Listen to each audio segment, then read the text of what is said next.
উগান্ডার রাজধানী কাম্পালার একটি ময়লার ভাগাড় ধসে 18 জনের প্রাণহানি ঘটেছে। ধ্বংসস্তূপের নিচে এখনও নিখোঁজ রয়েছেন অনেকে। শুক্রবার রাতে ভারী বৃষ্টির মধ্যে আবর্জনার বিশাল একটি স্তূপ ধসে পড়লে এ হতাহতের ঘটনা ঘটে। রয়টার্স জানায়, কিতেজি নামে পরিচিত আবর্জনার স্তূপটি রাজধানীর বর্জ্য ফেলার একমাত্র জায়গা। বহু বছর ধরে সেখানে বর্জ্য ফেলায় আবর্জনার পাহাড় গড়ে উঠেছিল। গেল কয়েকদিন ধরে দেশটিতে ব্যাপক বৃষ্টিপাত হওয়ায় বন্যা ও ভূমিধসের ঘটনা বেড়ে যায়, আর এতেই ধসে পড়ে এই ময়লার স্তূপ। স্থানীয় পুলিশের মুখপাত্র প্যাট্রিক অনয়াঙ্গো জানান, এখন পর্যন্ত 18 জনের মরদেহ উদ্ধার করা হয়েছে।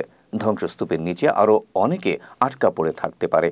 আবর্জনার বিশাল অংশ ভেঙে পড়ার দুদিন পর রোববার পুলিশ মৃতের এ সংখ্যা ঘোষণা করে। তবে নিহতের সংখ্যা আরও বাড়বে বলে জানায় কর্তৃপক্ষ।